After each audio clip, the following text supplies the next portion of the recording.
Bayangkan ada dua orang. Yang pertama selalu berkata, "Iya," kepada semua orang. Diminta membantu, langsung iya. Diminta lembur, iya. Diminta meminjamkan uang, iya. Diminta mengorbankan waktu istirahatnya, juga iya. Semua orang menganggapnya baik. Namun setiap malam, diam-diam ia menangis karena merasa lelah, tidak dihargai, dan hidupnya seperti milik orang lain. Lalu ada orang kedua. Ia juga suka membantu. Ia juga peduli kepada keluarga dan teman. Tetapi ia tahu kapan harus berkata cukup. Ia tahu kapan harus beristirahat. Ia tahu kapan harus mengatakan tidak. Anehnya, justru hidupnya jauh lebih tenang. Hubungannya lebih sehat. Pekerjaannya lebih baik. Dan ia mampu membantu lebih banyak orang. Pertanyaannya, siapa sebenarnya yang lebih bijaksana? Banyak orang Indonesia tumbuh dengan keyakinan bahwa mendahulukan diri sendiri adalah sifat egois. Akibatnya, kita sering merasa bersalah ketika ingin beristirahat. Merasa tidak enak ketika menolak permintaan orang. Merasa harus selalu menyenangkan semua orang. Padahal, ada satu hal yang sering kita lupakan. Kamu tidak bisa menuangkan air dari gelas yang kosong. Hari ini kita akan membahas mengapa mencintai diri sendiri bukanlah egois, melainkan fondasi agar kita bisa memberikan yang terbaik bagi diri sendiri dan orang lain. Dan mungkin, setelah video ini selesai, cara pandangmu terhadap dirimu sendiri akan berubah. Ketika mendengar istilah mencintai diri sendiri, sebagian orang langsung membayangkan seseorang yang hanya memikirkan dirinya sendiri. Padahal keduanya sangat berbeda. Egois berarti mengambil hak orang lain demi keuntungan diri sendiri. Sedangkan mencintai diri sendiri berarti menjaga diri agar tetap sehat secara fisik, mental, dan emosional. Bayangkan sebuah telepon genggam.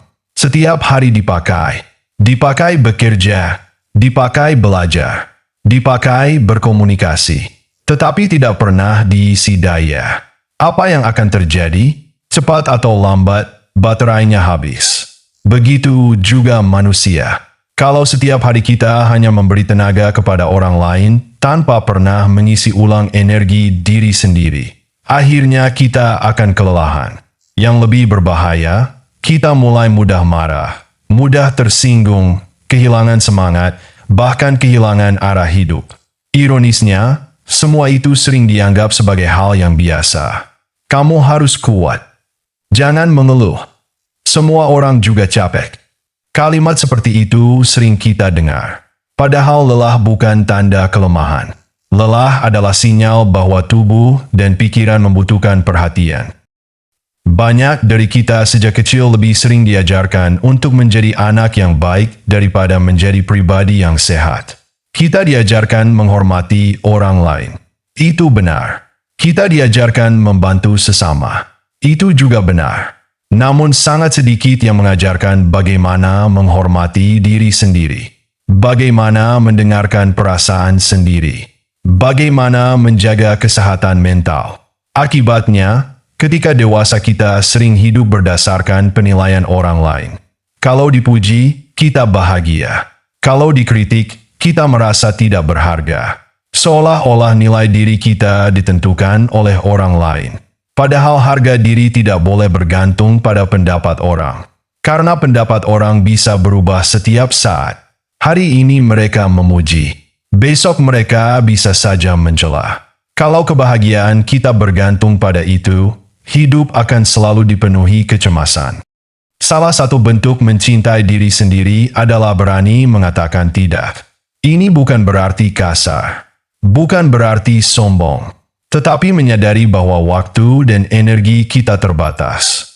Misalnya ada teman yang selalu meminjam uang tetapi tidak pernah mengembalikan. Atau rekan kerja yang terus-menerus melimpahkan pekerjaannya kepada kita. Kalau kita selalu berkata iya, lama-lama kita sendiri yang dirugikan. Mengatakan tidak dengan sopan adalah bentuk penghargaan terhadap diri sendiri. Orang yang benar-benar menghargaimu akan memahami batasan itu. Media sosial membuat kita mudah membandingkan hidup. Melihat teman membeli rumah. Melihat orang lain liburan. melihat kesuksesan yang tampak sempurna. Padahal kita hanya melihat cuplikan terbaik dari hidup mereka. Kita tidak melihat perjuangan di balik layar. Kalau setiap hari membandingkan diri, kita akan terus merasa kurang. Mencintai diri sendiri berarti menerima bahwa perjalanan setiap orang berbeda. Tidak semua orang harus sukses pada usia yang sama. Tidak semua orang harus memiliki jalan hidup yang sama. Yang penting adalah menjadi lebih baik daripada diri kita yang kemarin. Mulailah berbicara lebih baik kepada dirimu sendiri. Kalau gagal, jangan langsung menyebut diri bodoh. Anggap itu pelajaran. Tidur cukup. Makan lebih sehat. Bergerak setiap hari. Luangkan waktu untuk melakukan hal yang membuatmu tenang. Belajar memaafkan diri atas kesalahan masa lalu. Dan yang paling penting, jangan menunggu sempurna untuk mulai menghargai diri sendiri. Karena tidak ada manusia yang sempurna. Pada akhirnya, mencintai diri sendiri bukan berarti menjadi pusat dunia. Bukan berarti mengabaikan orang lain. Sebaliknya, itu adalah cara agar kita memiliki cukup kekuatan untuk terus berbagi. Ingat kembali kalimat sederhana ini. Kamu tidak bisa menuangkan air dari gelas yang kosong. Kalau ingin menjadi anak yang baik, pasangan yang baik, orang tua yang baik, sahabat yang baik, atau rekan kerja yang baik, mulailah dengan menjadi pribadi yang juga baik kepada dirimu sendiri. Karena saat kamu merawat dirimu, kamu sedang mempersiapkan dirimu untuk memberikan yang terbaik kepada dunia. Jadi mulai hari ini, jangan merasa bersalah ketika beristirahat. Jangan merasa egois ketika menjaga kesehatanmu.